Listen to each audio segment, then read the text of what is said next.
सर्वप्रथम मैं बुद्ध धम्म संघ इन तीन रत्नों को त्रिवार वंदन करता हूँ। वैसे ही मेरे गुरु आचार्य उपाध्याय जी को भी त्रिवार वंदन करता हूँ तथा जिन जिन महापुरुषों ने धम्म का प्रचार प्रसार किया उनके प्रति कृतज्ञता व्यक्त करता हूँ तथा जिन जिन लोगों की वजह से मुझे धम्म सीखने को मिल रहा है उनके प्रति कृतज्ञता व्यक्त करता हूँ तथा जुड़े हुए सभी शील संपन्न प्रधान उपासक उपासिकाएं बालक तथा बालिकाएं सभी के प्रति मंगल मैत्री मंगल कामना करता हूँ। तो हम देख रहे हैं बुद्ध गुणों के बारे में। इतिपिसो भगवा अरहं सम्मा संबुद्धो। तो इतिपिसो भगवा इस शब्द के बारे में हमने समझा। अरहतो अरहन इस शब्द के बारे में हमने समझा, विस्तार से जाना। और फिर सम्मा संबुद्ध, तो सम्मा संबुद्ध शब्द के बारे में भी हमने कल का सेशन लिया, कल का सत्र लिया।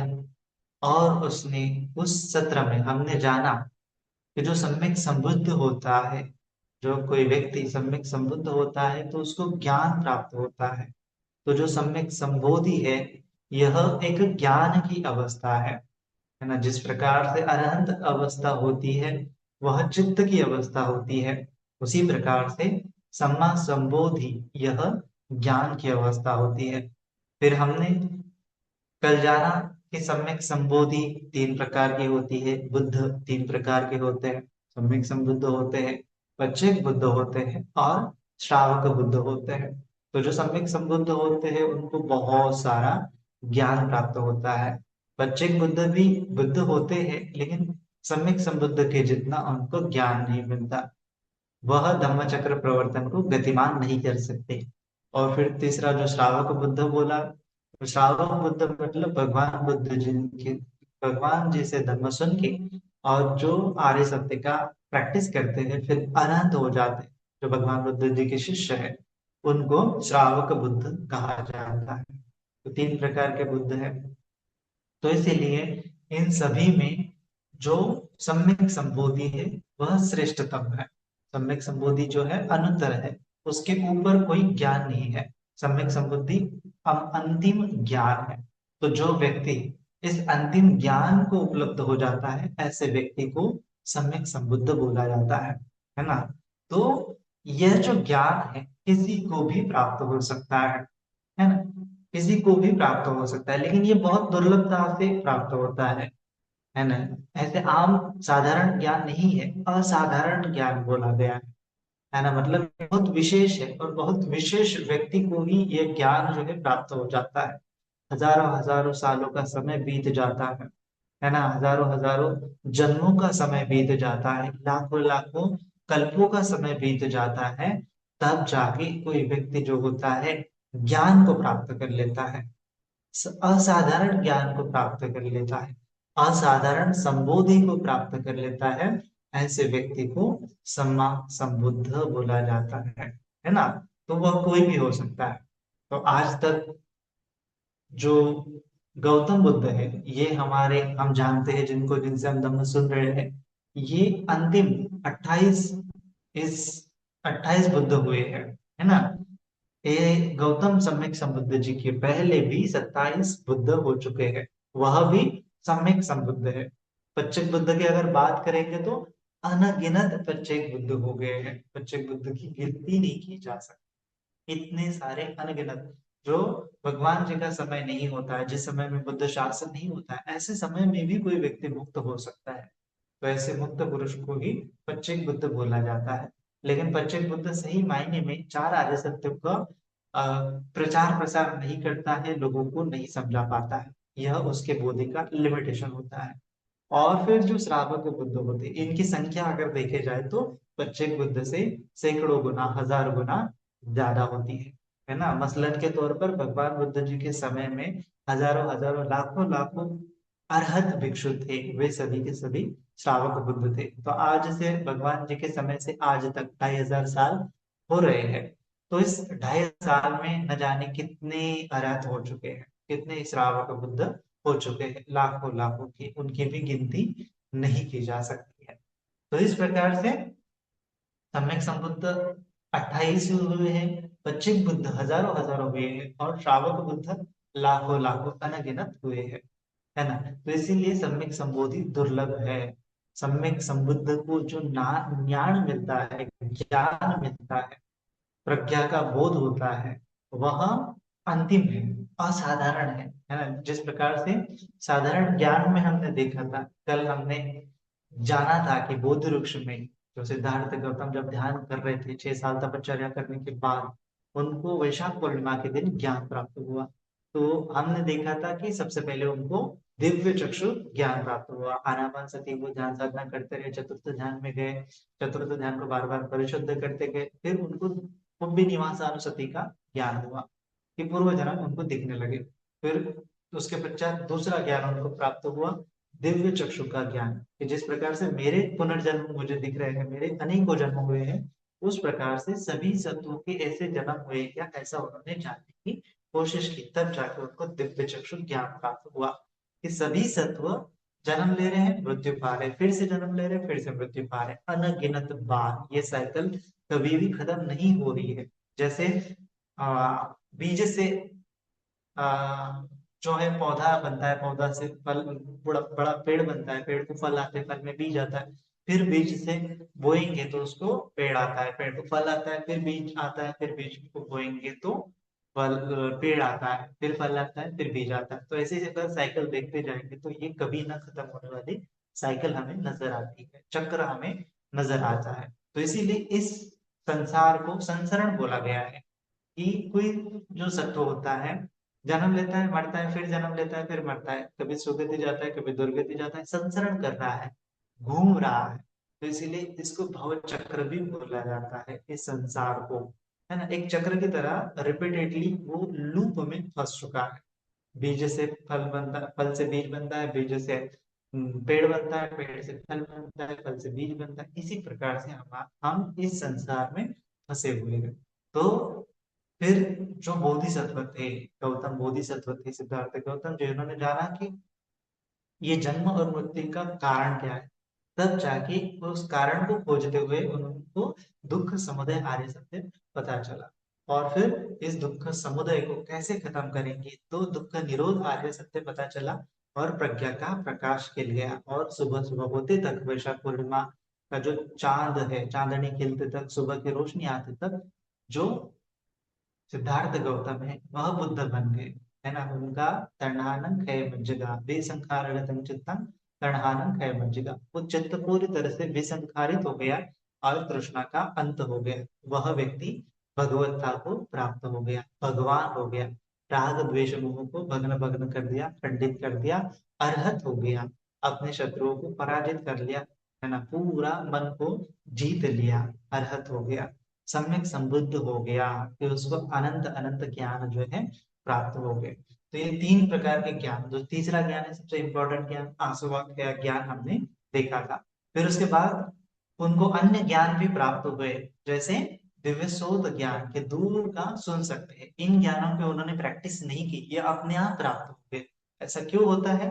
क्योंकि पूर्व जन्मों की पारमिता, उन्होंने 4 असंख्य 1 लाख पारमिता पूरी की है, इसीलिए ये उनको दिव्य सोत अभिज्ञा प्राप्त होती है, दूर का सुनने का अभिज्ञा प्राप्त होती है। फिर चेतो परित्या अभिज्ञा, दूसरे के चित्त को जानने की भी उनको अभिज्ञा प्राप्त होती है। और फिर उसके बाद उनको इद्धि विद्धि अभिज्ञा, कि आकाश में उड़ना, धरती पर पानी के ऊपर चलना वगैरह, हाथों से अग्नि निकालना, पानी निकालना, ये जो चमत्कार हम सुपर नेचुरल पावर बोलते हैं, यह भी उनको प्राप्त हो गए। तो कुल मिला के 6 अभिज्ञाओं के बारे में हमने कल जिक्र किया था। तो इसको बोला जाता है छल विद्या, है ना। जिस व्यक्ति को ये छल विद्या प्राप्त होती है उसको बोला जाता है छल विद्या प्राप्त अर्हत, छल विद्या प्राप्त अर्हत व्यक्ति। और भगवान जी के समय में जो सारिपुत्र, मुगलायन भंते जी है, महाकाश्यप भंते जी, अनिरुद्ध भंते जी, इन सभी को ये छल विद्या, 6 अभिज्ञा प्राप्त थी, है ना। तो ये 6 अभिज्ञा ही नहीं है, इसके आगे भी और ज्ञान है ना। तो इसके आगे भी क्या है, और ज्ञान है। तो जो ये जो है अन्य अरहत लोगों को भी प्राप्त होते हैं, है ना। हम जान रहे हैं सम्यक संबुद्ध जी की ज्ञान, है ना। तो सम्यक संबुद्ध जी के ज्ञान तो हम जान ही रहे हैं। लेकिन ये जो ज्ञान होते हैं, हाँ, ठीक है, ये जो ज्ञान होते हैं अरहत व्यक्ति को भी प्राप्त होते हैं बहुत सारे, जैसे जो 6 अभिज्ञाएं हैं अरहत व्यक्ति को प्राप्त हो जाती है। फिर उसके बाद होती है पटी संविदा। अभिज्ञाएं होती है, एक प्रकार की अभिज्ञाएं होती है। पटी संविदा, पटी संविदा,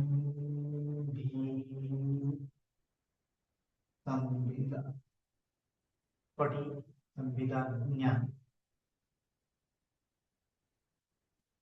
पटी संविदा ज्ञान होते हैं, एक प्रकार के ज्ञान होते हैं। यह ज्ञान हम जान सकते हैं, इंटेलेक्चुअल होते हैं। जैसे क्या होता है कि जो अभिनय होती है बाकी की, दिव्य चक्षु अभिनय, तो उनको दिखता है।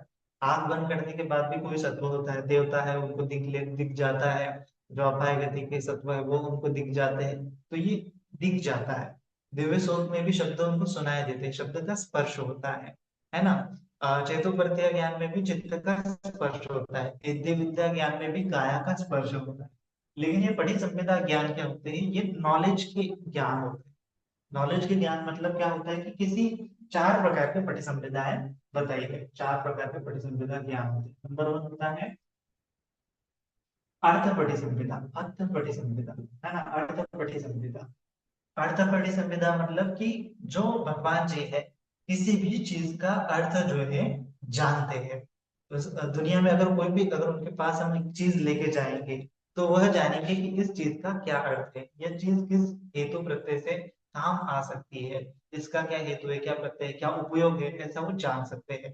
अगर भगवान जी को समझे, भगवान जी के समय में मोबाइल नहीं था, कंप्यूटर नहीं था, लेकिन अगर हम उनके पास मोबाइल और कंप्यूटर ले जाएंगे तो उनको अपने आप पता चल जाता है ना। इसका अर्थ क्या है, ये कैसे काम करता है, ये पूरा पूरा उनको पता चल जाता है। उसको बोला जाता है अर्थ परिसंविदा। किसी भी चीज का अर्थ क्या है ना। कोई व्यक्ति बोलता है कि ये ब्लैक बोर्ड का अर्थ क्या है, इस चीज का अर्थ क्या है, ये माइक का अर्थ क्या है, मोबाइल का अर्थ क्या है, तो पूरा पूरा वो बता देते हैं, है ना। तो ये होता है अर्थ परिसंविदा। फिर उसके बाद होता है धर्म, धर्म परिसंविदा, है ना। धर्म या फिर धर्म कहेंगे हिंदी में अगर ट्रांसलेशन करेंगे तो। धर्म बड़ी संविधा में क्या होता है कि जो धर्म है, किसी भी चीज का जो मूल धर्म है, स्वभाव क्या है, प्रॉपर्टीज क्या है, उनको पता चल जाती है। इस संसार में जितनी भी चीजें हैं, इस संसार में चाहे नरक से लेके पूरे ब्रह्म ब्रह्म देवता है, अरूप ब्रह्मा है, मनुष्य है, जितने भी सत्व है, जितनी भी चीजें हैं, वह इस संसार में, वह सभी संसार का गुण धर्म को जानते हैं, है ना। ये होता है धम्म पढ़ी संविदा। ये अर्थ पढ़ी संविदा और धम्म पढ़ी संविदा में ज्यादातर भेद नहीं है। लेकिन धम्म मतलब मूल स्वभाव, उस चीज का, उस व्यक्ति का, उस चित्त का, किसी भी अ, चीज का इस संसार में जो उत्पन्न हुई है उसको बोला जाता है धम्म पढ़ी संविदा।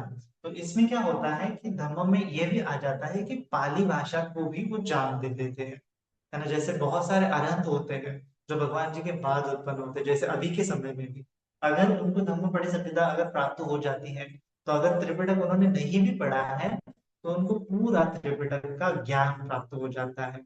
भगवान जी ने जो 84,000 सुत्ता बताया है, वो सुत्ता उनको लर्न करने की जरूरत भी नहीं पड़ती है, उनको वो अपने आप याद हो जाता है। ऐसा भी ये अभिज्ञा होती है, बोलते हैं धर्म पढ़ी संविदा।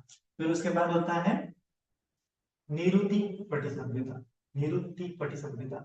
निरुक्ति मतलब कि निवृत्ति, किसी भी भाषा को वो डिकोड कर सकते हैं, किसी किसी भी भाषा को वो अंडरस्टैंड कर सकते हैं। जैसे भगवान भगवान जी तो कहाँ के रहने वाले थे, दरअसल वो तो कपिल वस्तु के रहने वाले थे, नेपाल के रहने वाले थे। और उनको कहाँ पे उन्होंने धर्म का प्रचार प्रसार किया, तो पटना में।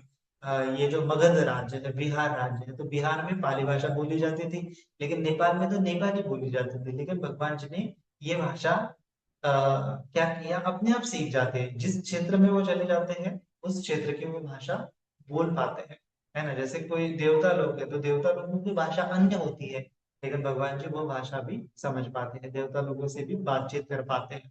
इसके बाद जानवर लोगों से भी बातचीत कर पाते हैं, है ना। तो जानवर लोगों के साथ भी हमने देखा है कि भगवान जी की कहानियों में कि भगवान जी जो सातवां वर्षावास तो देवता लोग में होती है, लेकिन 9वां वर्षावास शायद वो कौसंबी में एक झगड़ा हो जाता है वृक्षों के बीच में। तो भगवान जी जो होते हैं कौसंबी के जंगल में चले जाते हैं। तो वहां पे भगवान जी के सेवा करने के लिए आनंद दत्त जी भी नहीं होते, कोई भिक्षु नहीं होता है। तो भगवान जी अकेले जंगल में विहार करते हैं, एक वर्षावास पूरा बारिश का समय 3 महीने तक वहां पर रहते हैं। तो रहते समय में कोई भिक्षु नहीं होता है उनके पास, तो उनको भोजन और जो पानी की व्यवस्था होता है, एक हाथी और एक बंदर, ये हाथी और बंदर भगवान जी को 11 बजे पूरे जंगल में से फल फूल लाके खाने के लिए देते थे। हाथी अपने सोंग में जो होता है पानी इकट्ठा करके भगवान जी को लाके देता था। तो सुबह शाम ये हाथी और बंदर भगवान जी की सेवा करते हैं, और भगवान जी इनको इनकी भाषा को समझ पाते हैं, इनके साथ वार्तालाप कर पाते हैं, है ना। ये भगवान जी का ज्ञान है, ये निरुक्ति पटिसंभिता। ऐसा ज्ञान है कि किसी भी भाषा को भगवान जी बोल सकते हैं। ऐसा माना जाता है कि भगवान जी श्रीलंका में भी गए थे, तो श्रीलंका के लोगों से भी वार्तालाप की थी। तो कैसे की होंगी, उनको तो भाषा नहीं आती थी, तो वो भाषा अपने आप आ जाती है उनको, अरहत व्यक्ति को अपने आप वो भाषा आ जाती है। फिर उसके बाद भगवान जी कहा कहते हैं कि बर्मा में भी गए थे, ऐसे लोग बर्मा के लोगों की मान्यता है। तो वहां की भाषा भी भगवान जी को नहीं आती थी, तो कैसे आती थी, तो ये निरुति पटिसंभिता। जिस प्रदेश में चले जाएंगे उस प्रदेश की भाषा अपने आप आ जाएंगे उनको, उतना नॉलेज इतना हाई होता है कि भाषा का अर्थ वो जान लेते हैं कि ये व्यक्ति क्या कहना चाहता है, इसका अर्थ क्या है। तो ऐसा भी एक प्रकार का ज्ञान होता है ना। और ये हमें लगेगा कि ये केवल भगवान जी के समय की बात है, ऐसा नहीं। भगवान जी के बाद भी हम देखते हैं कि सम्राट अशोक के टाइम में सम्राट अशोक ने 8 प्रदेशों में भिक्षुओं को भेजा था धम्म का प्रचार प्रसार करने के लिए। जैसे संघमित्रा और महेंद्रा, उनके खुद खुद के पुत्र और पुत्री को उन्होंने श्रीलंका में भेजा था। तो ये तो पटना के रहने वाले हैं, फिर श्रीलंका में जाके लोगों से वार्तालाप कैसे की, तो ये अरहंत थे, उनको भी ये अभिन्याय जो है प्राप्त थी। और उसके बाद सम्राट अशोक के काल में अरहत बंदी जी भी जो है सुवर्ण भूमि सुवर्ण प्रदेश में गए, जो थाईलैंड है सुवर्ण भूमि है। फिर उसके बाद म्यांमार में चले गए। तो उन लोगों से उन्होंने कैसे धर्म को प्रचार प्रसार किया, कैसे उनकी भाषा सीखी, तो उनको ये ज्ञान प्राप्त था, निरुति पटिसंभिता, है ना। फिर उसके बाद हम एग्जाम्पल देख सकते हैं कि अब बोधि धर्मन नाम के भिक्षु थे, जो भगवान जी के हजारों सालों बाद तेलंगाना में उत्पन्न हुए थे। तो ये बोधि धर्मन भिक्षु जो है चाइना जाते हैं, वहां पे कुंफू कराटे लोगों को सिखाते हैं। तेलंगाना के रहने वाले भिक्षु चाइना जाके कुंफू कराटे सिखाते हैं। तो उनको चाइनीज भाषा कैसे आती है, तो ये निरुति पटिसंभिता, है ना। तो ये बहुत पावरफुल नॉलेज है। ये आपका माइंड जब शार्प हो जाता है तो किसी भी चीज को आप समझ सकते हो, ग्रहण कर सकते हो, और उसको समझने के लिए आपको बहुत टाइम लगाने की जरूरत नहीं है, यूं ही विद इन सेकेंड आप उस चीज को डिकोड कर पाते हैं। ऐसे भी प्रकार का ज्ञान होता है। फिर होता है पटिभाना, आ, पटिभाना, ये भी भाषा का ही ज्ञान होता है और अर्थ का भी ज्ञान होता है, और कोई व्यक्ति क्या कहना चाहता है उसका भी ज्ञान होता है। तो कुल मिला के ये जो चारों चीजें हैं ये इंटेलेक्चुअल है, भाषा के रिलेटेड है, और किसी भी चीज का अर्थ जानने के लिए कैपेबल हो जाता है उनका माइंड, इतना शार्प हो जाता है। ये 4 प्रकार के पटिसंभिदा होते हैं। तो इनको पटिसंभिदा पत्त अरहत भी बोला जाता है। जिन अरहत लोगों को ये पटिसंभिदा प्राप्त होती है उनको पटिसंभिदा पत्त अरहत बोला जाता है। अभी सबको ही प्राप्त होती है ऐसा नहीं है, किसी को प्राप्त हो सकती है, किसी को नहीं हो सकती है। किसी को एक हो सकती है, किसी को 2 हो सकती है, किसी को 3 हो सकती है, किसी को 4 हो सकती है, किसी को 0 हो सकती है। लेकिन भगवान जी को ये चारों के चारों प्राप्त थी, है। तो ये कल हमने देखे थे 6 ज्ञान, और आज के हो गए 4 ज्ञान, ये कुल मिला के 10 ज्ञान हो गए। तो ये 10 ज्ञान भगवान जी को भी प्राप्त होते हैं और किसी भी अरहत को प्राप्त हो सकते हैं, भगवान जी के अलावा भी उनके शिष्य को प्राप्त हो सकते हैं जो अरहत हो जाते हैं। लेकिन हर एक को होता है ऐसा नहीं, किसी को हो सकता है, किसी को नहीं हो सकता है, अपना अपना प्रैक्टिस के अनुसार, अपना अपना पारमिताओं के अनुसार। ठीक है, तो ये हो गए 10 ज्ञान। लेकिन इसके अलावा भी भगवान जी को और ज्ञान प्राप्त थे, जो भगवान जी को सम्यक संबुद्ध बनाते हैं। ऐसे भी ज्ञान होते हैं, और यह ज्ञान जो होते हैं अन्य किसी को भी प्राप्त नहीं होते। अरहत लोगों को ये 10 ज्ञान के अलावा कोई अन्य ज्ञान प्राप्त नहीं हो सकता। 10 ज्ञान मतलब भगवान जी के जो श्रावक संघ है, 10 ज्ञान ही उनकी लिमिटेशन है। इसके अलावा कितना भी प्रैक्टिस कर ले, कितनी भी पारंगता पूरी कर ले, उनको आगे के ज्ञान जो होते हैं नहीं प्राप्त होते। इसीलिए ऐसे ज्ञान को बोला जाता है असाधारण ज्ञान। असाधारण ज्ञान, है ना। तो ये ज्ञान पर केवल किसका अधिकार है? सम्यक संबुद्ध का। इसीलिए ये असाधारण ज्ञान ही सम्यक संबुद्ध को सम्यक संबुद्ध बनाते हैं। ये असाधारण ज्ञान और 10 बल, उसके बारे में भी हम देखेंगे आगे। तो पहले असाधारण ज्ञान, ये बहुत इंपॉर्टेंट है, क्योंकि ये ना तो पच्चिक बुद्ध को प्राप्त होते हैं, ना ही श्रावक बुद्ध को प्राप्त होते हैं, ये केवल सम्यक संबुद्ध को प्राप्त होते हैं। तो इसीलिए ये सबसे इंपॉर्टेंट ज्ञान है ना। तो ये असाधारण ज्ञान में सबसे पहला ज्ञान होता है इंद्रिय परोपरी अभिज्ञा, है ना। इंद्रिय परोपरी अभिज्ञा, इंद्रिय परोपरी अभिज्ञा, है ना। ये विशेष प्रकार का ज्ञान, विशेष प्रकार का ज्ञान है कि जैसे कोई व्यक्ति होता है ना। हर एक व्यक्ति में इंद्रिय होते हैं, है ना। जैसे अभिधम्मा के अकॉर्डिंग अगर देखेंगे तो 22 प्रकार के इंद्रिय होते हैं, लेकिन उसमें 22 इंद्रियों में सबसे इंपॉर्टेंट इंद्रिय होते हैं श्रद्धा इंद्रिय, सती इंद्रिय, वीर्य इंद्रिय, समाधि इंद्रिय, पन्य इंद्रिय। ये श्रद्धा, वीर्य, सती, समाधि, पन्य इंद्रिय। तो ये इंद्रिय जब बल बन जाते हैं तो उसको बोला जाता है ये इंद्रिय परिपक्व हो गए, है ना। ये इंद्रिय परिपक्व हो गए। और अगर ये इंद्रिय परिपक्व हो जाते हैं तब वह व्यक्ति लायक हो जाता है सप्त भुजंग की भावना करने के लिए और आर्य अष्टांगिक मार्ग की भावना करने के लिए। अगर हम 37 बोधिपाक्षों को देखेंगे तो 4 उसमें सतीपट्ठान है, 4 उसमें सम्यक प्रदान है ना। 4 संवर है, और उसके बाद 5 बल है, 5 इंद्रिय है, 5 बल है, और सप्त भुजंग है, आर्य अष्टांगिक मार्ग है। तो ये जो 5 इंद्रिय है, यही 5 बल बन जाते हैं। श्रद्धा इंद्रिय, सती इंद्रिय, समाधि इंद्रिय, प्रज्ञा इंद्रिय और वीर्य इंद्रिय। तो ये 5 इंद्रिय जो है किसी व्यक्ति के पक जाते हैं तब तो वह व्यक्ति अरहत होने के लिए, अनागामी होने के लिए, श्रोतापन्न होने के लिए तैयार होता है ना। जब तक ये 5 इंद्रिय नहीं पकते हैं तो वह व्यक्ति कोई कोई अवस्था जो है निर्वाणिक अवस्था प्राप्त नहीं कर सकता है। अभी कौन से व्यक्ति के ये 5 इंद्रिय कितने मात्रा में पके हुए हैं और कितना समय लगेगा इनको पकने के लिए, ये केवल सम्यक संबुद्ध जान सकते हैं, है ना। कि इस व्यक्ति जो जो व्यक्ति उन्होंने देख लिया, यह समझ जाते हैं कि यह व्यक्ति का इंद्रिय कितना परिपक्व है, क्या यह निर्वाण को धारण कर सकता है, क्या यह प्रैक्टिस करने के बाद निर्वाण को प्राप्त कर सकता है, ये भगवान जी जानते हैं। अगर वो प्रैक्टिस नहीं कर सकता तो भगवान जी ये भी जानते हैं कि ये कुछ सालों बाद, 10 सालों बाद ये अनंत बन जाएगा, 100 सालों बाद ये अनंत बन जाएगा, 1000 सालों बाद ये अनंत बन जाएगा, लाखों कल्पों के बाद ये अनंत बन जाएगा। ऐसा भी भगवान जी हजारों हजारों लाखों लाखों कल्पों के बाद का भी जान पाते हैं। ये अनंत भिक्षु नहीं कर सकते, ये भगवान जी के श्रावक नहीं कर सकते, ये केवल सम्यक संबुद्ध की बोधि होती। इसीलिए इसको बोला जाता है असाधारण ज्ञान, है ना। ये कोई भी सम्यक संबुद्ध के अलावा नहीं बता सकता, एक्यूरेटली नहीं बता सकता कि कब व्यक्ति, कौन सा व्यक्ति श्रोतापन्न बनने वाला है, कौन सा व्यक्ति सकृदागामी कितने जन्मों के बाद बनने वाला है, कितने कल्पों के बाद बनने वाला है।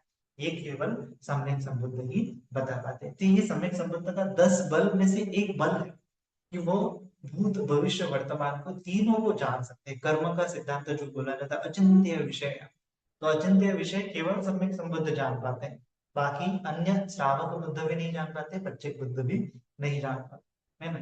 इसीलिए इस ज्ञान को बोला जाता है असाधारण ज्ञान, है ना। फिर उसके बाद होता है आशया अनुशया अभिज्ञा। आशया अनुशय, आशय अनुशय है एक्चुअली में, तो अनुशय भी लिख सकते हैं या फिर ऐसा करके अनुशय भी लिख सकते हैं। आशया अनुशया अभिनय। तो ये आशया अनुशया अभिनय में क्या होता है, भगवान जी के पास कोई व्यक्ति आता है तो वो क्या आशा लेके आया है, क्या सुनने की अपेक्षा करने के लिए आया है, तो वो भगवान जी जानते हैं और फिर उसको उसी प्रकार का उपदेश दे पाते हैं। इसीलिए भगवान जी को पता होता है कि किस व्यक्ति को क्या सुनना है, क्या चाहिए, क्या इसके आश्रय है, क्या इसके अनुश्रय है, क्या वह इच्छा लेके आया है, क्या मुझे उसको बताना चाहिए, क्या बताने के बाद ये सुनेगा, है ना, ये भगवान जी को पता होता है ना, पता चलता है। इसीलिए भगवान जी जब धम्म देशना देते हैं तो सभी का आशय अनुशय उनको पता होता है और धम्म देशना सुनते सुनते वहां पे बैठे बैठे लोग कोई श्रोतापन्न बन जाता है, सकृदागामी बन जाता है, अनागामी बन जाता है, अनंत बन जाता है ना। ये केवल सम्यक संबुद्ध जान सकते हैं। तो बाकी के जो अन्य अरहत होते हैं, पच्चीक बुद्धन होते हैं, ये नहीं जान पाते। इसीलिए वो धम्म चक्र प्रवर्तन को गतिमान नहीं कर सकते। बाकी के लोग कब श्रोतापन्न बनेंगे, कब सकरदागामी, कब अनागामी बनेंगे, कब अनंत बनेंगे, ये नहीं जान सकते हैं। इसीलिए उनको कितना मात्रा में उपदेश करना है यह भी नहीं जान पाते। बाकी के अन्य अरहत होते हैं, लेकिन सम्यक संबुद्ध यह जान पाते हैं, सम्यक संबुद्ध ये कर पाते हैं। इसीलिए इस चीज को असाधारण ज्ञान बोला है ना। ये भगवान जी ने एक समय में इसकी प्रशंसा भी की है कि कोई व्यक्ति आकाश में उड़ता है, जो चमत्कार दिखाता है, हाथों से अग्नि निकालता है, हाथों से पानी निकालता है, तो भगवान जी पूछते हैं यह ज्ञान ज्यादा इंपॉर्टेंट है कि किसी के आश्रय अनुश्रय जान के उनको पटी देशना देना, उनको धम्म देशना देना और उनको सटीक धम्म देशना देना, ये ज्यादा इंपॉर्टेंट है। कौन सा ज्ञान जो है महत्वपूर्ण है, तो भिक्षु बोलते हैं अर्थात भगवान जी सम्यक संबुद्ध ने जैसे हमें सिखाया है कि ये तो आकाश में उड़ना, ये चमत्कार दिखाना, पानी के ऊपर चलना, ये चीजें तो कोई भी व्यक्ति मन एकाग्र करके प्राप्त कर सकता है। लेकिन किसी को धम्म में प्रतिष्ठित करना, उसके अनुश्रय जानते हुए उसको पटी देशना देना, उसको धम्म देशना देना, यह दुर्लभ काम है। और ऐसा दुर्लभ काम अगर कोई कर लेता है तो ये महान कल्याणकारी काम है। इससे तो खुद का जो कल्याण होता ही होता है, लेकिन दूसरों का कल्याण होता है, दूसरे का जीवन तर लेता है, अनंत अनंत जन्मों के दुख उसके दूर हो जाते हैं। इसीलिए ये अनुष्ठेय जानते हुए उनको पढ़ी देना देना, ये सबसे बड़ा ज्ञान है, ऐसा भगवान जी ने एक सूत्र में बोला है। तो इसीलिए धम्म देशना देने के लिए भगवान जी ने हमेशा भिक्षुओं को प्रेरित किया है, चरत भिक्षु चारिकन बहुजन हिताय बहुजन सुखाय, है ना। और अच्छी तरह से धम्म देशना कब दे सकते हैं कि जब लोगों के आश्रय अनुश्रय जानेंगे, वो क्या सुनना चाहते हैं, वो उसी हिसाब से उनको बताएंगे, तो कल्याणकारी बात होती है ना। तो ये है आशय अनुशय ज्ञान। फिर उसके बाद होता है तीसरे प्रकार की अभिज्ञा होती है, उसको बोलते हैं यम का पटिहार्य अभिज्ञा। यम का यमक यमक पटिहार्य पटिहार्य अभिज्ञा, यमक पटिहार्य अभिज्ञा। तो ये यमक पटिहार्य मतलब क्या होता है, यमक भी बोल सकते हैं। तो यमक पटिहार्य मतलब कि दो, यमक मतलब दो, है ना, यमक वक्त आपने सुना। तो यमक मतलब दो होता है पाली भाषा में। और पटिहार्य मतलब क्या होता है, चमत्कार, रिद्धि प्रदर्शन बोल सकते हैं पटिहार्य। तो दो रिद्धि प्रदर्शन भगवान जी एक ही टाइम में दिखा सकते हैं। जैसे एक हाथ से अग्नि निकालना, एक हाथ से पानी निकालना, तो ये भगवान जी एक ही टाइम में दिखा सकते हैं। ऐसा करना तथागत सम्यक संबुद्ध के अलावा किसी की भी बस की बात नहीं है ना। एक टाइम में वो पूरा अग्नि धातु का साधना कर सकता है, अग्नि धातु की साधना करने से हाथों से अग्नि निकाल सकता है। एक ही टाइम में कोई व्यक्ति होता है आपो कसीन की भावना कर सकता है, जल कसीन की भावना करते हुए हाथों से पानी निकाल सकता है। लेकिन एक ही टाइम में ये अग्नि को भी निकालना एक हाथ से, और एक ही टाइम में एक हाथ से पानी को निकालना, ये दो विरुद्ध धातु है और इनके ऊपर एक ही साथ प्रैक्टिस करना, ये केवल सम्यक संबुद्ध कर सकते हैं, इनके अलावा कोई नहीं कर सकता। इसीलिए ऐसे ज्ञान को बोला जाता है असाधारण ज्ञान। तो भविष्य में भी अगर कोई सम्यक संबुद्ध होता है तो ये यमन परिहार्यों को दिखाना ही पड़ता है, तब जाके लोगों को पता चलता है कि ये सम्यक संबुद्ध है, तब जाके देवताओं को पता चलता है कि ये सम्यक संबुद्ध है ना। ऐसा भी होता है। तो इसीलिए भगवान जी समय समय पर ये परिहारियां दिखाते हैं, ताकि लोगों को पता चले कि सम्यक संबुद्ध इस प्रकार से होते हैं, है ना। तो भगवान जी ने कुल मिला के 4 बार अपने जीवन में ये यमक पटिहारिया का चमत्कार दिखाया था। तो ये असाधारण ज्ञान था। श्रावक बुद्ध, पच्चिम बुद्ध ये ज्ञान को, ये चमत्कार को नहीं दिखा सकते हैं। And इसके अलावा और भी चमत्कार होते हैं, जैसे वो उसके बारे में बाद में डिस्कस करेंगे। तो यमक पटिहारी फिर और होता है चौथे नंबर का ज्ञान हो गया, पहला हुआ इंद्रिय बरोबरी अभिनय, फिर आशय अनुशय अभिनय, मग पटिहार अभिनय। फिर उसके बाद होता है महाकारुणिका अभिनय, है ना, महाकारुणिका। महाकारुणिक हम तथागत भगवान सम्यक संबुद्ध को महाकारुणिक तथागत सम्यक संबुद्ध बोलते हैं। महाकरुणा है उनके मन में, है ना। तो महाकरुणा का मतलब क्या है कि वो किसी भी व्यक्ति का दुख जान सकते हैं। करुणा का मतलब क्या होता है, किसी भी व्यक्ति का दुख जानना, नोटिस करना। नोटिस करना तो करुणा है कि अरे ये व्यक्ति दुखी है, अरे ये व्यक्ति दुखी है। तो भगवान जी जानते हैं कि ये जो नरक में रहने वाला व्यक्ति भी क्या है, दुखी है। ये जो प्रेत में रहने वाला सत्व जो है वह भी दुखी है, असुर में रहने वाला दुखी है, तिरछन में रहने वाला दुखी है, मनुष्य में रहने वाला दुखी है, देवता लोक में भी रहने वाला व्यक्ति को दुख, उसका भी दुख भगवान जी जानते हैं। उसके पश्चात जो ब्रह्मलोक में रहने वाला है, रूप ब्रह्मलोक में, अरूप ब्रह्मलोक में, सभी 31 प्रकार के जो सत्व है इस संसार में, सभी व्यक्तियों का दुख भगवान जी समझते हैं। हालांकि वह व्यक्ति नहीं समझे कि मैं दुख में हूँ कि नहीं हूँ, लेकिन सम्यक संबुद्ध समझते हैं कि यह व्यक्ति दुख में है। दुख में है इसका मतलब क्या है कि इसको दुख से बाहर निकालना पड़ेगा। तो फिर उसको दुख से बाहर निकालने के लिए सम्यक संबुद्ध प्रयास करते हैं, है ना। अपना जीवन पूरा उन्होंने क्या कर लिया है, जैसे 35 साल की आयु में उनको ज्ञान प्राप्त हुआ। ज्ञान प्राप्त होने के बाद विमुक्ति सुख में वो रहे, तो चाहते थे तो वो विमुक्ति सुख में रह सकते हैं, लेकिन उन्होंने विमुक्ति सुख में रहना चूज नहीं किया।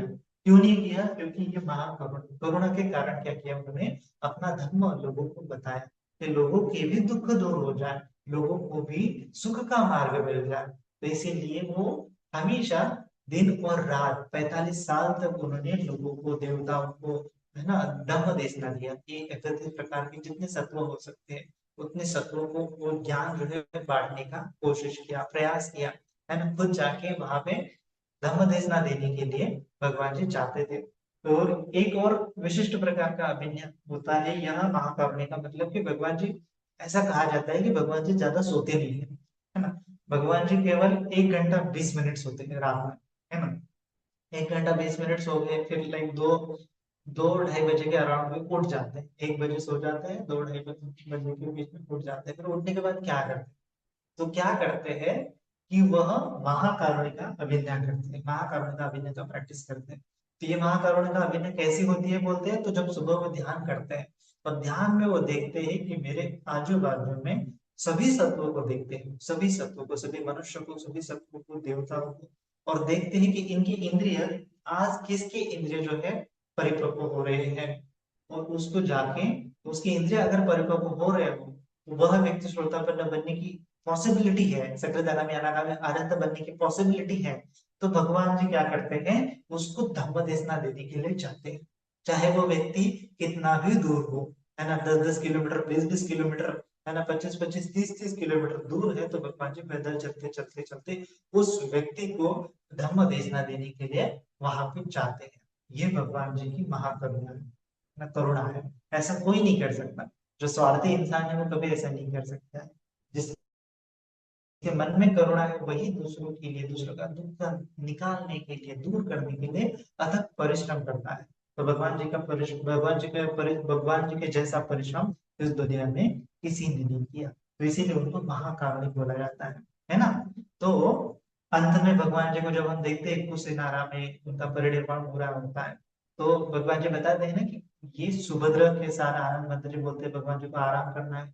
भगवान जी अंतिम क्षण तक धम्म देशना देते रहे, भगवान जी की तबीयत खराब थी, डिसेंट्री लगी थी, फिर भी भगवान जी ने धम्म देशना देते रहे। सुभद्रा आता है, आनंद जी उसको रोकते हैं, पर तब भगवान जी बोलते हैं, आनंद सुभद्रा को मत रोको, उसको आने दो, उसके लिए ही तो मैं ये कुशीनारा में आया हूँ। मतलब ये वैशाली से कुशीनारा, ये सुभद्रा को धम्म देशना देने के लिए भगवान जी पैदल चलते चलते चलते इतनी धूप में, है ना, जो वैशाख पूर्णिमा का जो मई महीने का सीजन होता है उसमें कितना दुख होता है, कितने दुख में भगवान जी ने कितने कष्ट उठाए हैं ताकि ये सुभद्र को वह न्याय दे सके, सुभद्र को देशना दे सके। तो देशना सुनने के बाद सुभद्र जो है अर्हत हो जाती है। तो ये भगवान जी की महाकरुणा है। फिर उसके बाद होता है अनवर्ण अभिज्ञा। अनवर्ण अनवर्ण अभिज्ञा। अनवर्ण अभिज्ञा मतलब कि भगवान जी को कोई रोक नहीं सकता है। भगवान जी ने अगर एक चीज को ठान लिया तो उस चीज को वो पूरा करके ही दिखाते हैं। जैसे भगवान जी ने ठान लिया कि मैं इस व्यक्ति को धम्मदेश कर दूंगा, इसको लाइक अनंत अवस्था तक लेके जाऊंगा, जैसे यहाँ पे पंचवर्गीय भिक्षु को उन्होंने किया था। तो वह धर्म चक्र को बाधा उत्पन्न करने के लिए कोई भी मार है, ब्रह्मा है, देवता है, कोई भी बाधा उत्पन्न नहीं कर सकता है। भगवान जी ने एक बार वो ठान लिया तो वो पूरा होके ही रहता है। कोई देवता, कोई मार, कोई यक्ष, कोई ब्रह्मा उनको रोक नहीं सकता। ये होता है भगवान जी का अनवर्ण अभिज्ञा, है ना। तो इसीलिए मार जब भगवान जी का 80 साल का उम्र होता है, वैशाली में जब भगवान जी डिक्लेयर करते हैं ना कि मैं 3 महीने के बाद परिनिर्वाण लूंगा, तो उससे पहले मार आता है और मार याचना करता है भगवान जी को कि मतलब वो तो अभी भगवान जी को रोक तो नहीं सकता, तो रिक्वेस्ट करता है, याचना करता है कि भगवान जी आपने तो बोला था कि लाइक मैं जो है धम्म चक्र प्रवर्तन गतिमान करूंगा, फिर उसके बाद मेरा संघ निर्माण करूंगा, संघ में विनय को कटिबद्ध करूंगा, मेरा बुद्ध शासन डेवलप करूंगा, बुद्ध शासन में भिक्षु संघों को निर्माण करूंगा, भिक्षुणी संघों को निर्माण करूंगा, उपासक संघ को निर्माण करूंगा, उपासिका संघ को निर्माण करूंगा। और यह जब तक इंडिपेंडेंट नहीं बनते, स्वावलंबी नहीं बनते, तब तक मैं उनको मदद करूंगा। तो भगवान जी आपने जो संकल्प लिया था वो तो अभी पूरा हो गया है ना। आपका तो बुद्ध शासन भी बना हुआ है, आपका भिक्षु संघ, भिक्षुणी संघ, उपासक संघ, उपासिका संघ बना हुआ है। जो तथागत सम्यक संबुद्ध ने जितने संकल्प लिए थे जीवित रहने के लिए, वो सब किए हैं, है ना। तो भगवान जी अनुकंपा करके मैं आपको याचना करता हूँ कि आपके तो अभी सारे संकल्प पूरे हुए हैं, कृपया करके अभी आप महापरिनिर्वाण का ख्याल कीजिए। इस प्रकार से वो 3 बार भगवान जी को याचना करता है।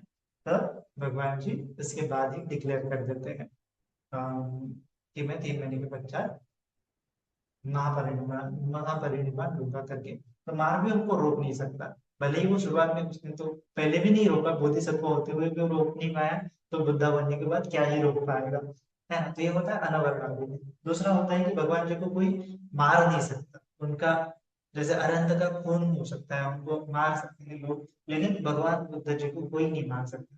जैसे देवदत्त का उदाहरण देखेंगे, 3 बार मारने की कोशिश की, तीनों बार असफल हुए, है ना। तो भगवान जी को जीवित हानि कोई नहीं कर सकता, है ना। वैसे तो अरहत को भी कोई मार नहीं सकता है। एक्चुअली होता है कि अरहत जब मरने का समय आता है तो अरहत खुद हम अपना जो चित्त जो होता है, देह जो होता है, त्याग देते हैं, है ना। तो इसीलिए अरहत मरते समय में भी सुखी रहते हैं। हम क्यों दुखी रहते हैं? क्योंकि हम ये शरीर को छोड़ना नहीं चाहते, ये मन और शरीर का बहुत खिंचाव होता है, तो दुख उत्पन्न होता है।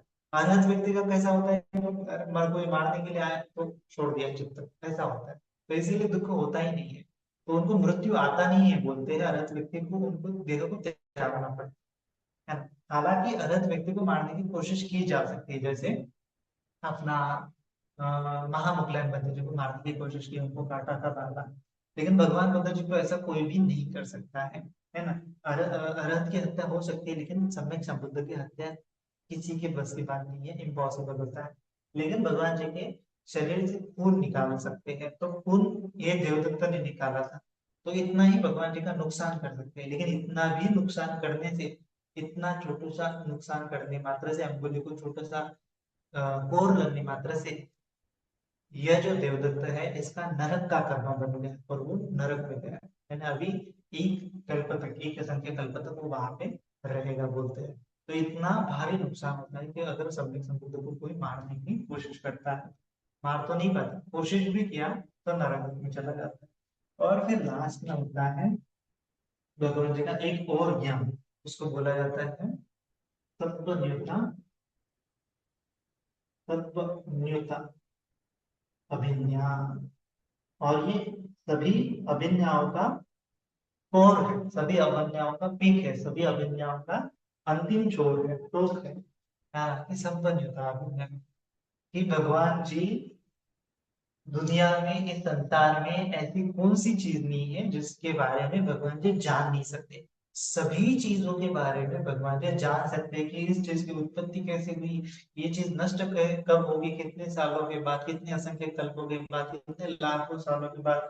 ये पूरा शुरू से लेके मध्य और अंत तक भगवान जी उसका विस्तार रूप से हर एक चीज का जान सकते हैं। एक एक कण अन पार्टिकल के बारे में भगवान जी जान सकते हैं। ऐसे ज्ञान को बोला जाता है सब्बन्यता अर्हत, सब्बन्यता अभिज्ञा, है ना।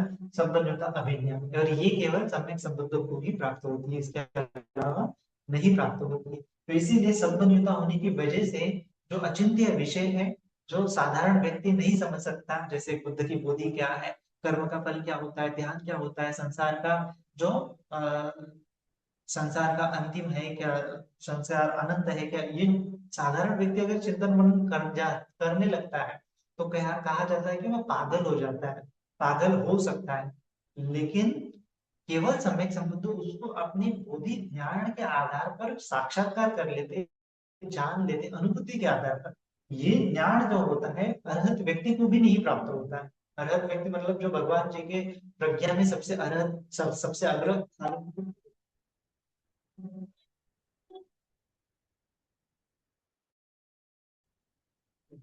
क्या में सबसे अग्र सारिपुत्र बनते जी। सारिपुत्र बनते जी का ज्ञान इतना था, प्रज्ञा इतनी थी, बुद्धि इतनी दीक्षित थी, बोलते हैं कि सारिपुत्र बनते जी जब बारिश का बूंदे होता है ना, बारिश का पानी जब गिरता है तो बारिश की बूंदे गिन सकते हैं कि कितनी बारिश की बूंदे गिर रही है।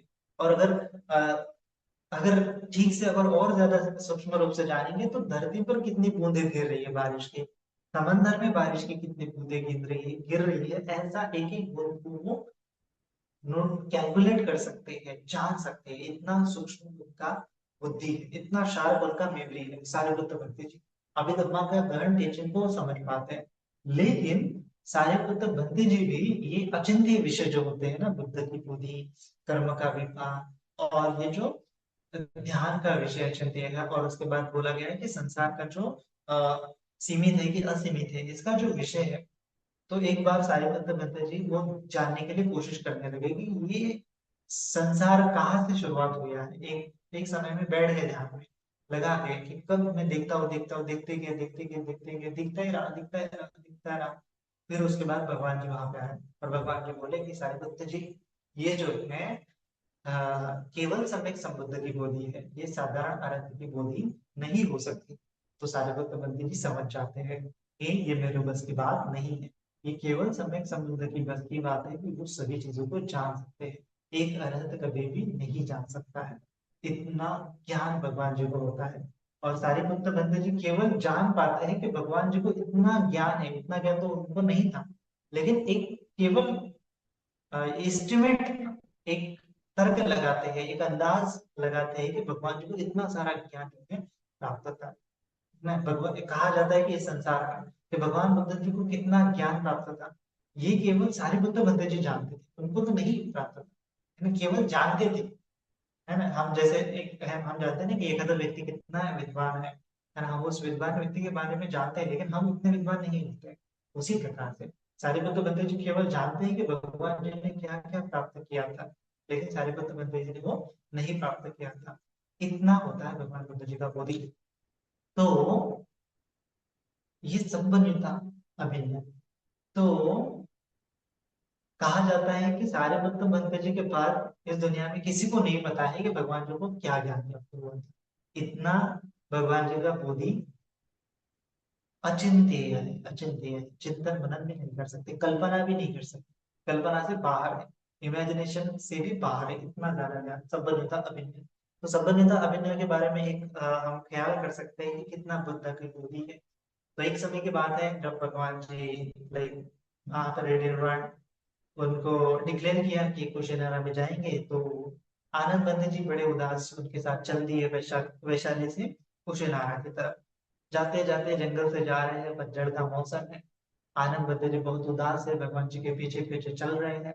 इतने साल भगवान जी के साथ रहे, 25 साल भगवान जी की सेवा की, तो अभी भगवान जी जा रहे हैं, तो आनंद बंदे जी बड़े उदास रहे, बड़े खिन्न रहे, है ना, बड़े दुखी रहे।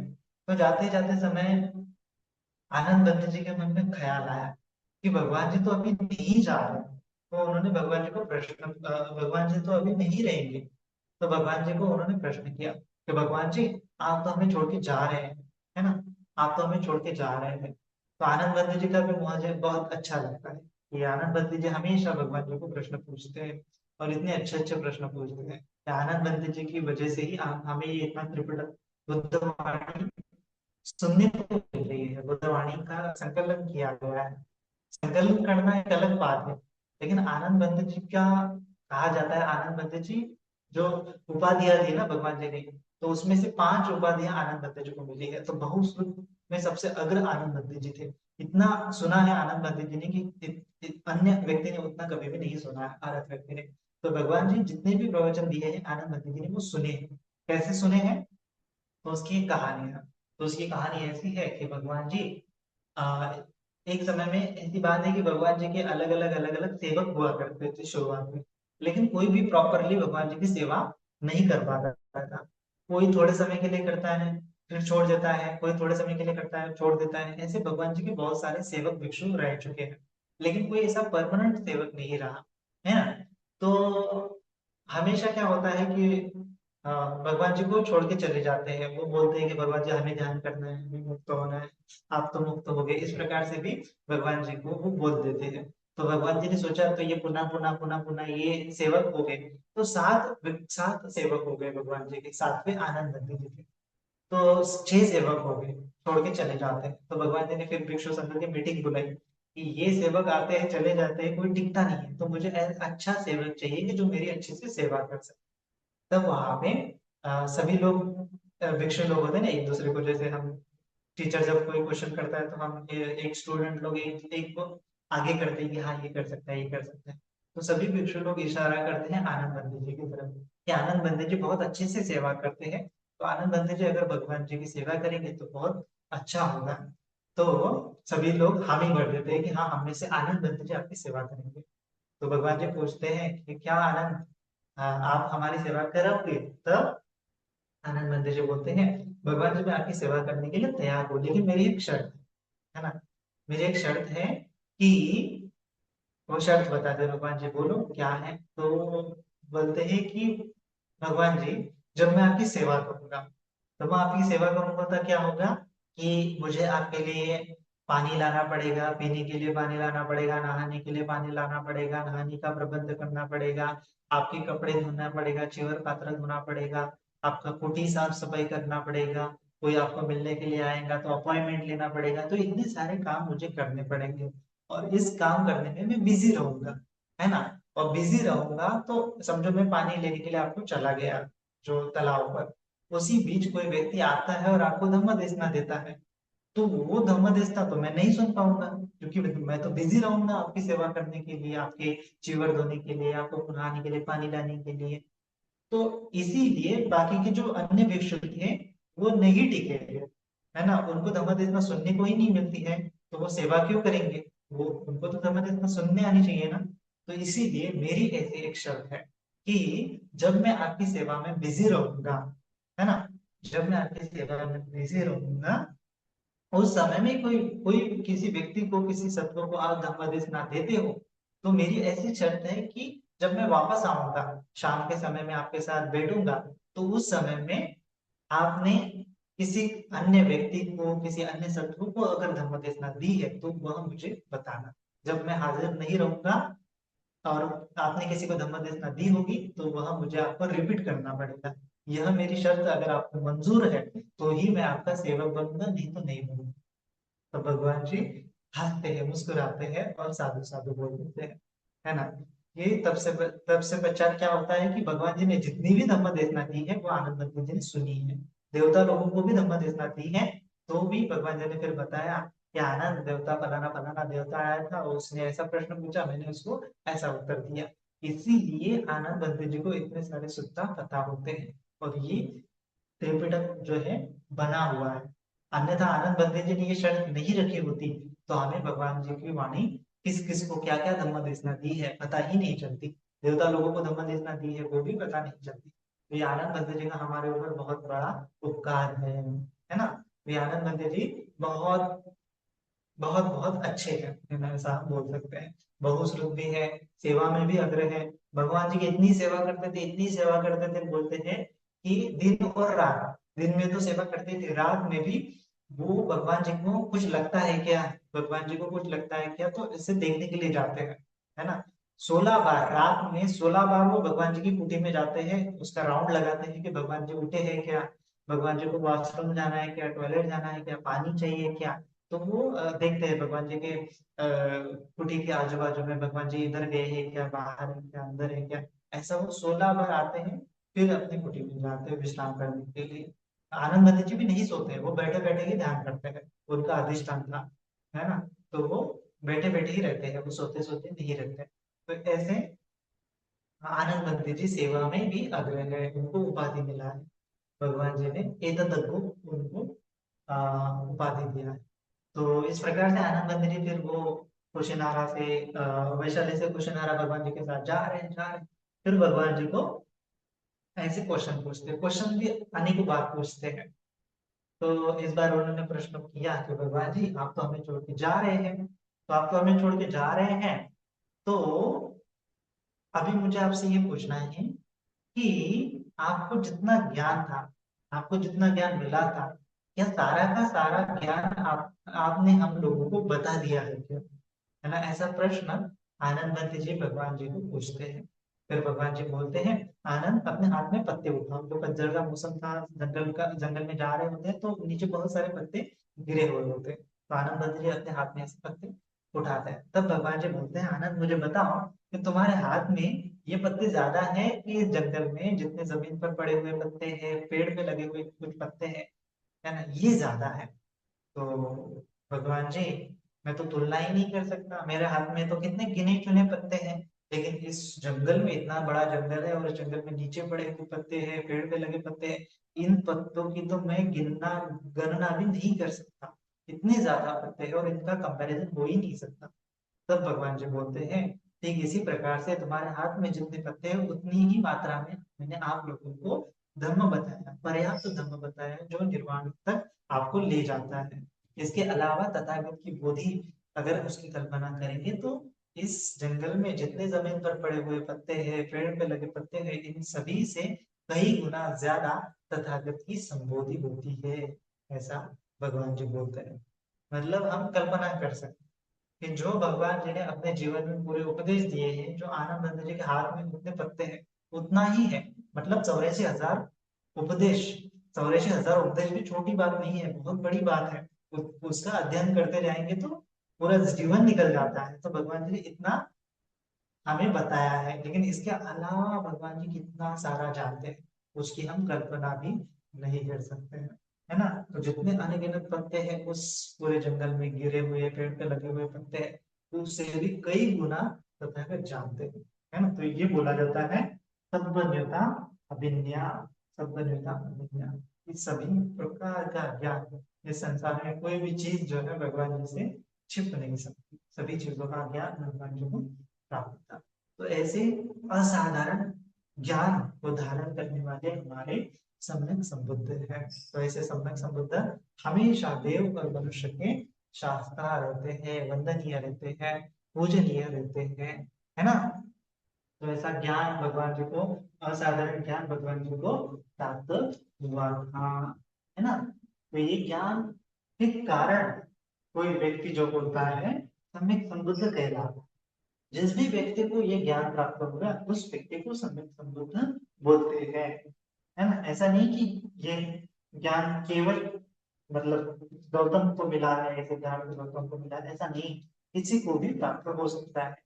कोई व्यक्ति अगर अधिष्ठान लेता है, कोई व्यक्ति अगर संकल्प लेता है कि मुझे ये ज्ञान मिलना चाहिए, तो उसको केवल और केवल 4 असंख्य 1 लाख कल्प, या फिर 8 असंख्य 1 लाख कल्प, या फिर 16 असंख्य 1 लाख कल्प पारमिता पूरी करनी पड़ेगी, तब जाके उसको ये असाधारण ज्ञान जो है मिलता है ना। तो ये असाधारण अभिज्ञान मिलने के लिए इतना परिश्रम करना पड़ता है। हम 10 पारमिताओं के बारे में सुनते हैं ना, तो 10 की 10 पारमिता, दान पारमिता, दान वो पारमिता, दान परमत्त पारमिता, शील पारमिता, शील उप पारमिता, शील परमत्त पारमिता।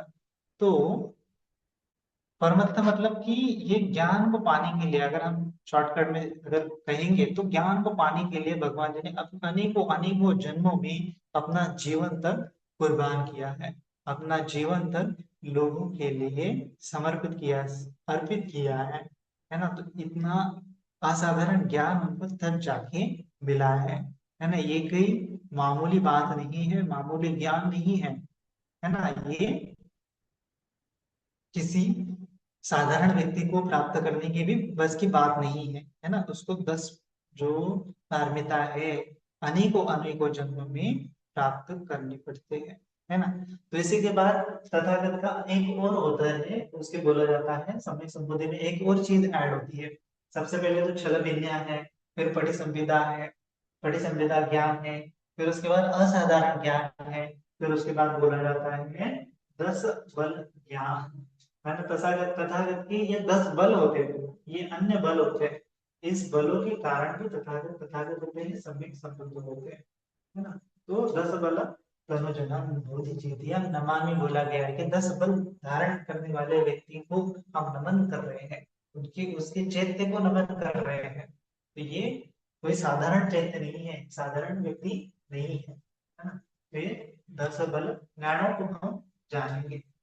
तो इस 10 बल ज्ञान में सबसे पहला आ जाता है ठारा ठान ज्ञान। ठाना ठान ठाना ठान ज्ञान कि किसी चीज का, किसी व्यक्ति का उत्पत्ति कब संभव है, कितने समय के बाद, किस स्थान पे संभव है, ऐसा भगवान जी विशेष रूप से जानते हैं। मान लीजिए अगर ये पेड़ यहाँ से गायब हो जाएगा, नष्ट हो जाएगा, तो इसकी उत्पत्ति कहाँ हो जाएगी, कितने सालों के बाद हो जाएगी, कौन करेगा, ये भगवान जी पूरा जानते हैं, डिटेल में जानते हैं। उसको बोलते हैं ठाना ठान न्याण, है ना। तो ठाना ठान न्याण में आ जाता है कि इस चीज का भूतकाल में क्या थी, वर्तमान में क्या है और भविष्य में क्या है। हजारों हजारों सालों का पुराना भी इतिहास भगवान जी हर चीज का जानते हैं कि कौन से समय में यह चीज कहाँ पे रहेगी, कहाँ पे उपस्थित होगी। इसको बोला जाता है ठाना ठान न्याण। फिर उसके बाद होता है भगवान जी का कर्म समाधान, कर्म समाधान नियम,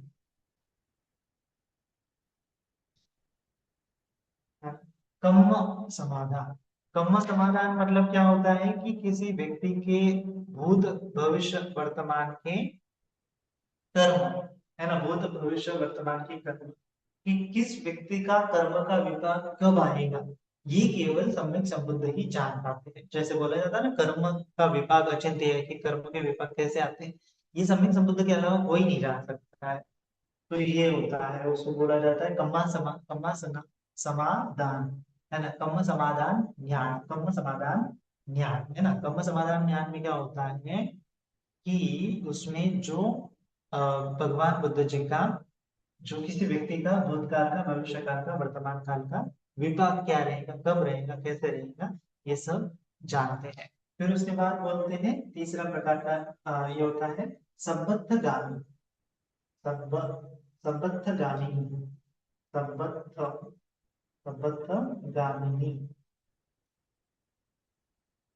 पटिपदा, संबद्ध गामिनी पटिपदा ज्ञान, कि जैसे कोई व्यक्ति होता है वो मरने के पश्चात कहाँ जाएगा, ऊपर जाएगा क्या, नीचे जाएगा क्या, देवलोक में जाएगा, मनुष्य में जाएगा, किस कौन सी गति होगी इस व्यक्ति की, सुगति होगी, दुर्गति की होगी, किस दिशा में जाएगा यह व्यक्ति, है ना। तो सभी दिशाओं के बारे में, सभी पॉसिबिलिटीज के बारे में, जैसे हम बोलते हैं ना कि जो टोकरा होता है, तो टोकरा अगर गिर जाता है तो उसकी पॉसिबिलिटीज क्या होती है, एक गिरने की पॉसिबिलिटी क्या होती है, दो गिरने की, तो सभी की पॉसिबिलिटीज भगवान जी जानते हैं और इतना सटीक से जानते हैं हर चीज का पॉसिबिलिटी। हर ये व्यक्ति है तो इसका पॉसिबिलिटी क्या है, ये आगे चल के निर्वाण प्राप्त करेगा कि नहीं करेगा, और ये पॉसिबिलिटी इतनी एक्यूरेट होती है क्योंकि उनको सभी पॉसिबिलिटीज के बारे में पता होता है ना। अगर हेड और टेल गिरने वाला होता है, हम जब देखते हैं ना कांटा, छापा कांटा गिरने वाला होता है, तो छापा अगर नहीं गिरेगा,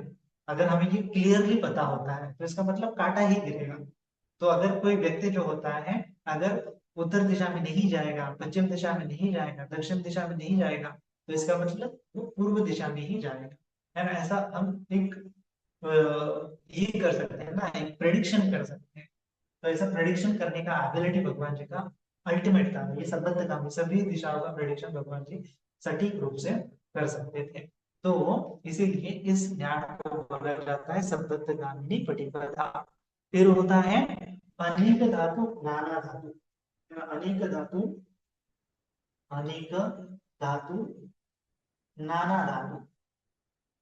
नाना मतलब अलग अलग प्रकार के, है ना। अनेक धातु, नाना धातु ज्ञान, है ना।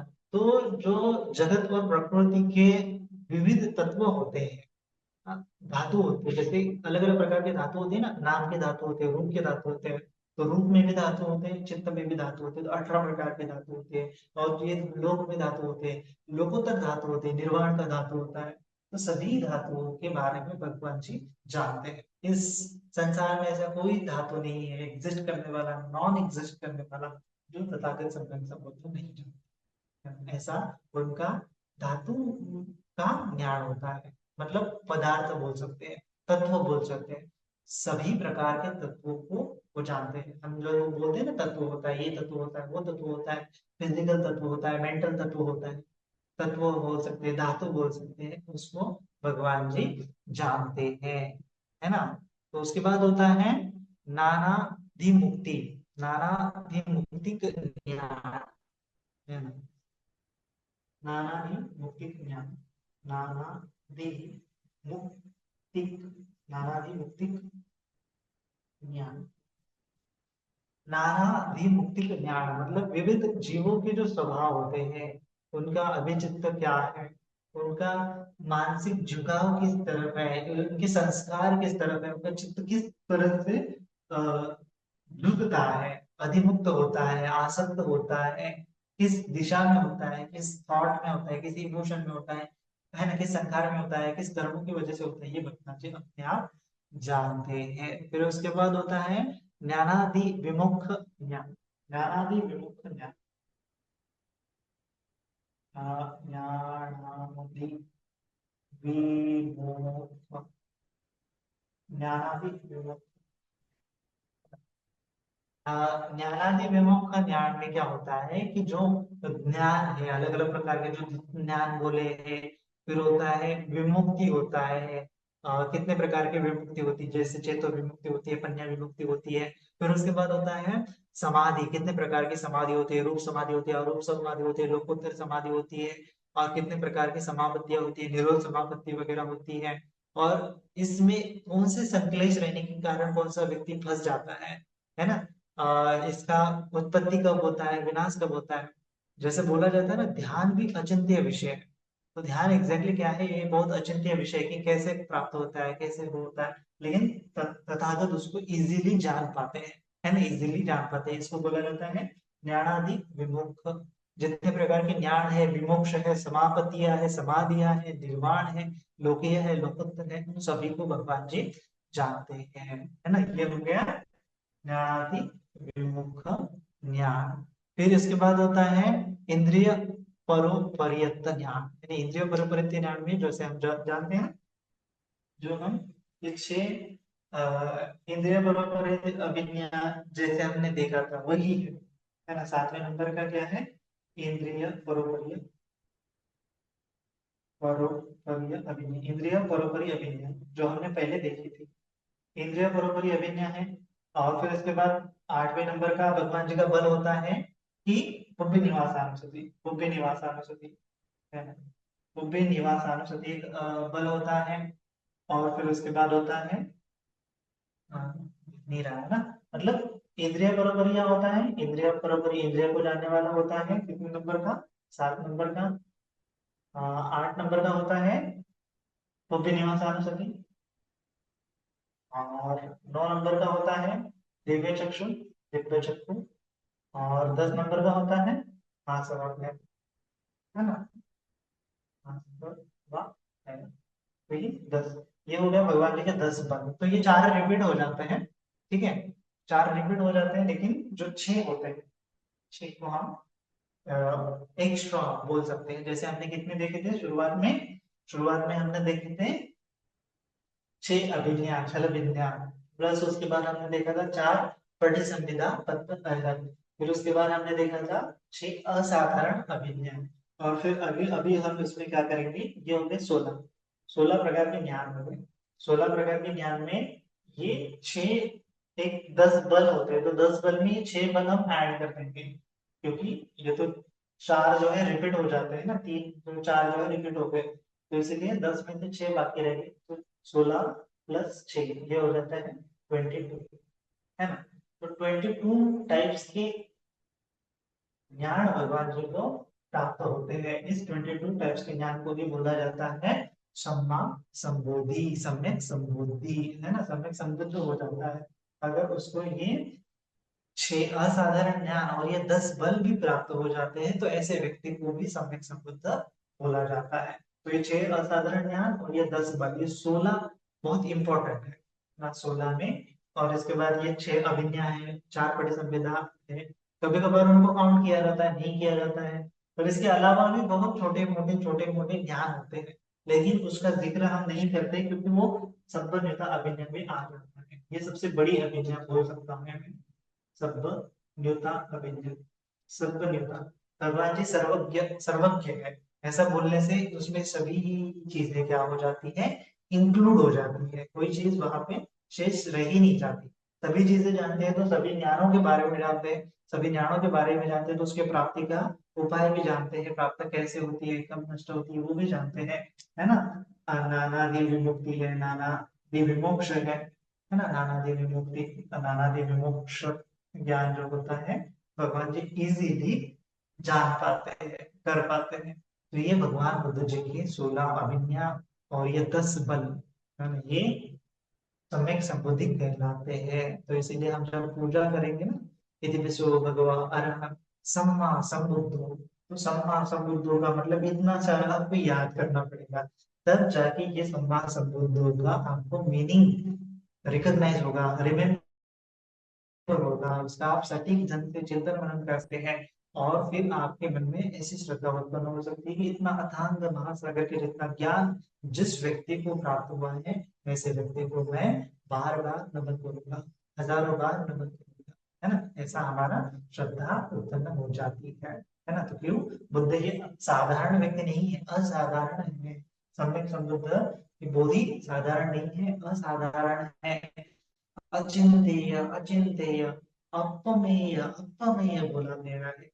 अचिंत्य है, चिंतन मनन नहीं कर सकते, अपमेय अप्रमाण है, जिसका कोई प्रमाण ही नहीं दिया जा सकता, इतना भगवान बुद्ध जी का ज्ञान है। तो ऐसे ज्ञान को हमें बार बार नतमस्तक होना चाहिए, और ऐसा ज्ञान हमें भी मिलना चाहिए, है ना। इतना तो नहीं मिल सकता, लेकिन जो 10 चीजें आपको मिल सकती है, 6 चला और ये 4 पढ़ी संविधान ज्ञान आपको मिल सकते हैं अगर आप अरहंत बन जाते हैं तो, है ना। तो इसीलिए 10 ज्ञान एटलीस्ट हमें प्राप्त हो जाए, ऐसे भी हम याचना कर सकते हैं। ठीक है, तो इसी के साथ ये सम्यक संबुद्ध जी को हम परिवार वंदन करते हैं, उनके प्रति उनके ज्ञान को हम समर्पित हो जाते हैं। हमेशा बुद्ध हमारी रक्षा करे, धर्म हमारी रक्षा करे, संघ हमारी रक्षा करे। ये बुद्ध धम्म संघ के प्रताप से सभी का मंगल हो, सभी का कल्याण हो, सभी जन सुखी हो, सुखी हो, सुखी हो। साधु साधु साधु।